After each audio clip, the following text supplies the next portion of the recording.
آج کا یہ جو بیان ہے یہ 9 ذی الحج سے شروع ہونے والے ایام کے متعلقہ ہے جن کو ایام تشریق کہا جاتا ہے۔ اب سوال یہ ہے ایام تشریق کون سے ہیں اور تکبیر تشریق کسے کہتے ہیں اور تکبیر تشریق کیوں لگائی جاتی ہے۔ اب ایام تشریق یہ 9 ذی الحج سے اس کا آغاز ہوتا ہے اور 13 ذی الحج کی نماز عصر تک اس کا ٹائم ہے۔ 9 ذی الحج کی نماز فجر سے لے کر 13 ذی الحج کے نماز عصر تک جتنی نمازیں ہیں ان نمازوں کے بعد بلند آواز سے ایک مرتبہ یہ تکبیر پڑھی جاتی ہے، اللہ اکبر اللہ اکبر لا الہ الا اللہ واللہ اکبر اللہ اکبر وللہ الحمد۔ اب اس تکبیر کو، ان کلمات کو تکبیر تشریق کہا جاتا ہے۔ 9 ذی الحج کی نماز فجر سے اس کا آغاز ہو جاتا ہے اور 13 کی نماز عصر تک اس کا ٹائم ہے۔ جو بھی نماز با جماعت ادا کی جائے گی تو امام کے سلام پھیرنے کے فوراً بعد کوئی کسی قسم کے کلمات نہیں کہے جائیں گے، بلکہ سلام کے فوراً بعد ایک مرتبہ بلند آواز سے یہ تکبیر کہنا واجب ہے اور 3 مرتبہ کہنا یہ افضل ہے۔ یعنی ایک مرتبہ یہ تکبیر پڑھنا اللہ اکبر لا الہ الا اللہ واللہ اکبر وللہ الحمد، ایک مرتبہ یہ تکبیر کہنا واجب ہے اور 3 مرتبہ کہنا افضل ہے۔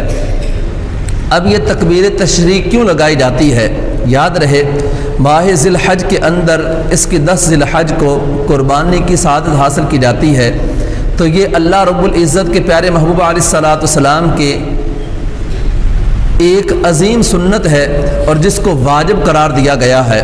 اور نبی پاک علیہ الصلوۃ والسلام سے اس کے بارے میں سوال کیا گیا تو فرمایا یہ تمہارے باپ ابراہیم علیہ الصلوۃ والسلام کی سنت مبارکہ ہے۔ اب بظاہر سنت ہے لیکن کئی ایسی سنتیں ہیں جن کو سنت متواترہ دائمہ بھی کہا جاتا ہے اور اس طریقہ کار کو کرنا لازم و ضروری ہے۔ ان میں سے ایک قربانی کا حکم ہے کہ قربانی کرنا یہ واجب ہے۔ اب یہ تکبیر تشریق کی وجہ کیا ہے؟ تو البنایہ کے اندر اس کی وجہ یہ بیان کی گئی کہ حضرت ابراہیم علیہ الصلوۃ والسلام نے حضرت اسماعیل علیہ الصلوۃ والسلام کو ذبح کرنے کے لیے جب زمین پر لٹایا تو حضرت جبرائیل علیہ الصلوۃ والسلام اللہ رب العزت کے حکم سے جنت سے ایک مینڈا بطور فدیہ لے کر تشریف لائے۔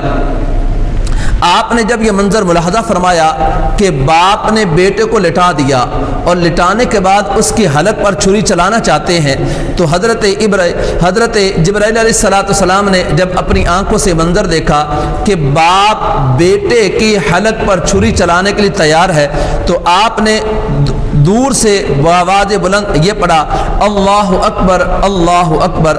جب حضرت ابراہیم علیہ الصلوۃ والسلام نے یہ ندا سنی تو اپنا سر آسمان کی طرف اٹھایا اور یہ جان گئے کہ من جانب اللہ، یعنی اللہ رب العزت کی طرف سے جو آزمائش تھی، جو حکم تھا وہ پورا ہو چکا۔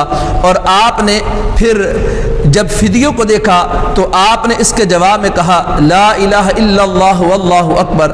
جب حضرت اسماعیل علیہ الصلوۃ والسلام نے یہ آواز کو سنا تو پھر آپ نے اللہ اکبر وللہ الحمد کے کلمات کہے۔ اب ان 3 نفوس قدسیہ حضرت جبرائیل علیہ الصلوۃ والسلام کے کلمات کو، حضرت ابراہیم خلیل اللہ علیہ نبینا علیہ الصلوۃ والسلام کے کلمات کو اور حضرت اسماعیل ذبیح اللہ علیہ نبینا علیہ الصلوۃ والسلام کے کلمات کو جب ملایا گیا تو یہ تکبیر تشریق بن جاتی ہے۔